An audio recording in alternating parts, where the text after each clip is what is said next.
14 líderes mundiales en activo y 21 que ya dejaron el cargo escondieron fortunas de miles de millones de dólares para no pagar impuestos.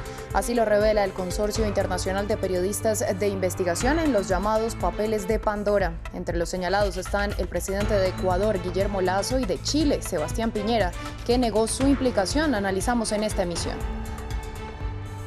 En México, activistas antiaborto marchan en diferentes regiones del país en contra de la decisión de la Suprema Corte de despenalizar la interrupción del embarazo. Los ciudadanos piden que el aborto vuelva a ser un delito y aseguran que el asesinato no es una cuestión de derechos. Entre 2.900 y 3.200 sacerdotes y otros miembros de la Iglesia Católica Francesa fueron culpables de abusos sexuales contra niños desde la década de 1950. Esta es la revelación del más reciente reporte de una comisión independiente que además indica que se trata de una estimación mínima. Gracias por continuar con nosotros en France 24. Soy Valentina Torres Sánchez y es un gusto acompañarlos. Una nueva investigación del Consorcio Internacional de Periodistas de Investigación revela que 14 líderes mundiales que se encuentran en sus cargos escondieron fortunas de miles de millones de dólares para no pagar impuestos. Asimismo, otros 21 que ya dejaron el poder también encubrieron propiedades e ingresos. Los documentos hacen parte de los llamados papeles de Pandora, que involucran a más de 300 funcionarios públicos de 90 países del mundo. Para analizar esta información, conectamos con Carlos Eduardo Huertas de la alianza editorial El Espectador Conectas, quienes lideraron la investigación de los papeles de Pandora en Colombia. Gracias por estar con nosotros en France 24. Hay millones de archivos que se han analizado, que ha analizado el Consorcio Internacional de Periodistas de Investigación. ¿Cómo los obtuvieron? Bueno, Valentina, muchas gracias por la invitación. El Consorcio de Periodistas de Investigación es una organización global que tiene tres fortalezas. Primero, ha logrado construir redes de colegaje efectivas de periodistas a nivel global que trabajan en investigaciones de largo aliento e investigaciones complejas como estas. Segundo, han tenido la capacidad de desarrollar mecanismos para manejar grandes volúmenes de información. En este caso, el de Pandora Papers, se administraron cerca de 12 millones de documentos relacionados con 117 países y participaron 600 periodistas. Y adicionalmente tienen la fortaleza de lograr mecanismos y canales para manejar esta información con seguridad, ¿sí?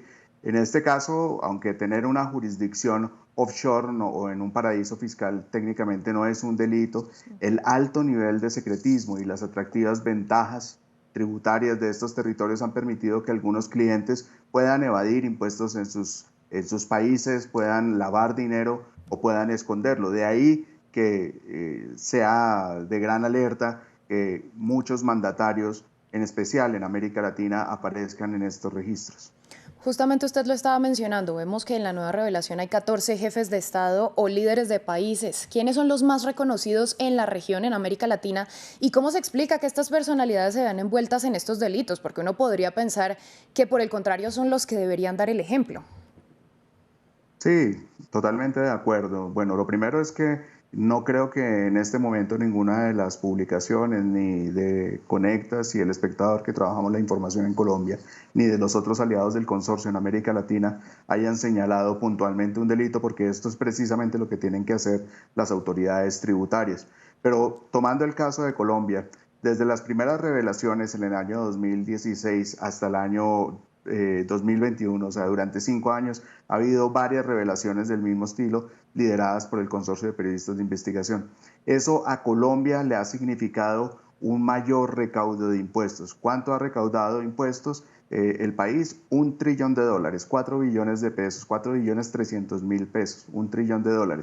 Y uno le podría decir a cualquier ciudadano de a pie, ¿por qué debería interesarme esto? Bueno, ahí hay 1 trillón de razones por las cuales debería interesarnos esto. O sea, las leyes y las exigencias tributarias que tienen nuestros países no deben encontrar en estos destinos acceso solamente para poderosos que encuentran esguinces y fisuras dentro de las normas y dentro de los esquemas tributarios para esconder sus fortunas. En estos casos de los presidentes no tenemos esa confirmación, pues cada uno tendrá que revisar frente a la autoridad tributaria, según sea el caso, si estos son bienes y ingresos no declarados. Pero en esta oportunidad, digamos, el alcance que tiene la investigación al lograr acceder a información en más de 14 fuentes diferentes, pues evidencia que si bien se ha avanzado, todavía falta mucho por avanzar, porque si son precisamente los poderosos los que tienen que tomar decisiones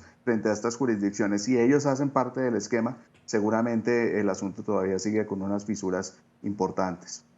Bueno, pues este tipo de movimientos para esconder fortunas no es algo nuevo y son muchos los personajes importantes que se ven beneficiados. Entonces, ¿a quiénes les corresponde reforzar los controles para que esto no siga ocurriendo?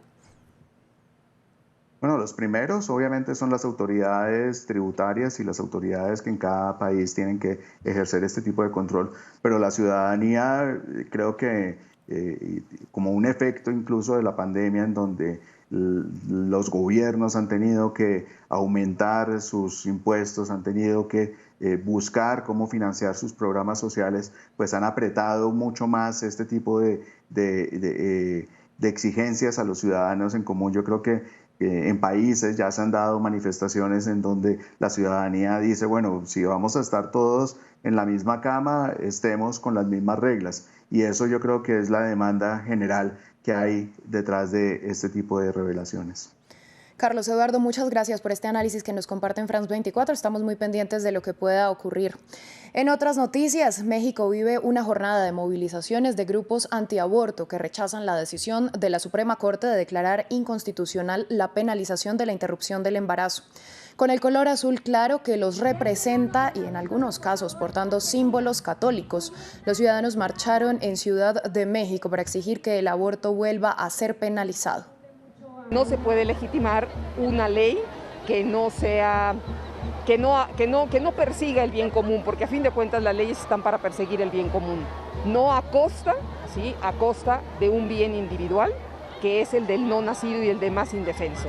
Estoy diciendo aquí sí a la vida, porque todos tienen derecho, aunque no estén fuera del vientre. Desde el vientre todos tienen derecho a vivir y a ser respetados. Un informe de la Comisión Independiente que investiga los casos de abusos sexuales en el seno de la Iglesia Católica Francesa concluyó que desde 1950 hubo unos 3.000 pedófilos en esta institución que dejaron miles de víctimas. El documento es fruto de una investigación de más de 2 años y será presentado el martes al público. Previamente conversamos con Marcial Sánchez Gaete, experto en historia de la Iglesia Católica, quien nos explicó cómo es posible que los abusos ocurrieran durante un periodo tan largo sin ser frenados. Lo que pasa es que hay un problema serio en la Iglesia Católica que ya se está denotando no solamente en la Iglesia francesa. Estados Unidos, Austria, Polonia, entre otros países, Alemania, han comenzado este tipo de investigaciones debido a que se ha sabido de estos abusos sexuales contra niños dentro de las reparticiones de esta institución. Esto es tremendo, esto es muy, muy doloroso, pero muy doloroso para cada uno de los estados y también es un problema serio para la Iglesia Católica que tiene que hacer frente a esta situación. Hoy día estamos conociendo los casos en Francia, 3.000 casos, según los antecedentes que tenemos pueden ser más casos. Hay un problema de cultura, hay un problema de encubrimiento, hay un problema de un encubrimiento sistémico, hay un problema sistémico de la Iglesia Católica que lamentablemente me atrevería a plantear en los últimos 50 años, aunque este estudio tiene 70, en los últimos 50 años ha sido presa de muchos jóvenes, ha sido presa de muchas víctimas menores de edad. Y es un problema grave que no solamente sustenta a la población francesa, sino me atrevería a plantear a la población católica en general. Y ahí están las responsabilidades. La pregunta es, ¿quiénes son los responsables? Los responsables de la iglesia francesa, los responsables son los que cometen el abuso, obviamente, o los responsables del Vaticano. Yo creo que acá estamos frente a una situación de un encubrimiento sistémico, que ese es otro problema que aquí en este informe probablemente lo van a dar a conocer, aunque se habla ya de 3.000 pederastas, que es un número bastante importante y podría ser más. Muy doloroso esto. Este domingo, Argelia prohibió a los aviones militares franceses circular en su espacio aéreo, en medio de una creciente crisis diplomática entre Francia y su antigua colonia. La medida se produce horas después de que Argelia retirara a su embajador en París y que el presidente Emmanuel Macron acusara al país de odio a Francia. Veamos el informe. Los aviones de guerra franceses ya no pueden utilizar el espacio aéreo de Argelia, aunque no se ha hecho ningún anuncio oficial. París recibió el mensaje después de que rechazaran a 2 de sus aviones. Francia usaba la ruta para enviar aeronaves desde y hacia la región del Sahel, donde 5.000 de sus efectivos ayudan a los aliados regionales a luchar contra los yihadistas. Este es el último movimiento de la creciente tensión diplomática entre Francia y Argelia, que ha empeorado tras las declaraciones de Macron citadas por el diario Le Monde el sábado. Según el artículo, el líder francés criticó el sistema político-militar de Argelia por reescribir la historia basándose en su odio a Francia. La nación argelina post-1962 ha vivido de la idea de que Francia es el problema. Desde su independencia, la élite gobernante argelina está compuesta por militares de la Guerra de Liberación de los años 50. Por su parte, Macron llegó a cuestionar que la nación existiera antes de ser colonizada por Francia y sostuvo que el sistema se había debilitado debido al movimiento prodemocrático que derrocó al presidente Abdelaziz Bouteflika. Como respuesta, Argelia retiró a su embajador de París y acusó a Macron de interferir en asuntos internos. Ante esta situación inaceptable que han dejado estas declaraciones irresponsables consigo, el presidente de la República decidió llamar inmediatamente a consultas al embajador de Argelia en la República Francesa. La tensión ya era latente entre ambas naciones a raíz de la decisión de París de reducir los visados a ciudadanos de Argelia, Marruecos y Túnez.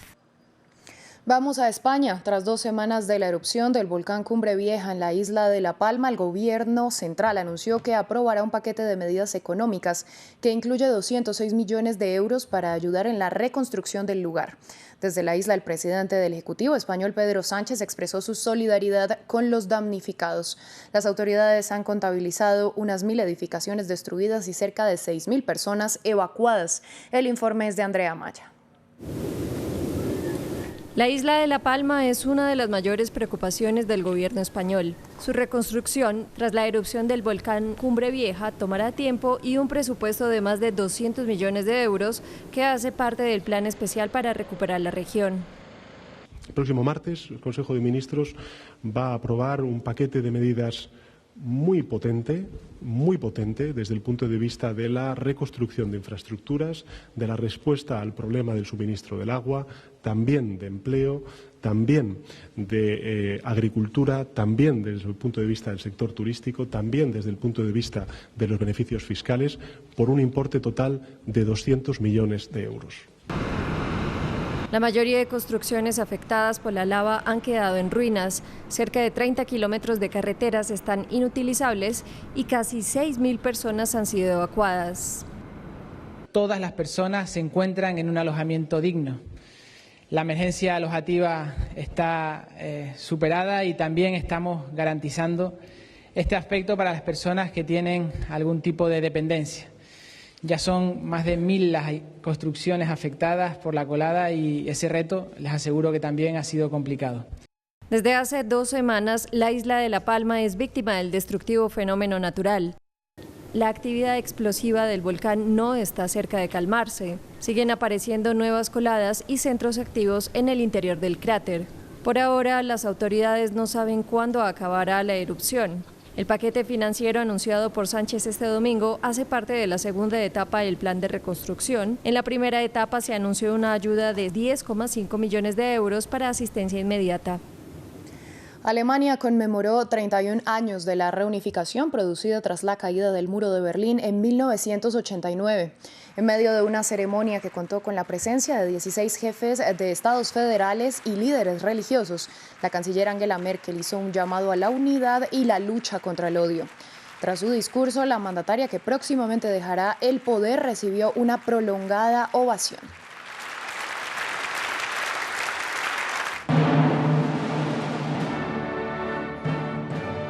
A ustedes, gracias por su sintonía. Recuerden que pueden ampliar toda la información en nuestra web, france24.com. Continúen con nosotros, que hay más en France 24.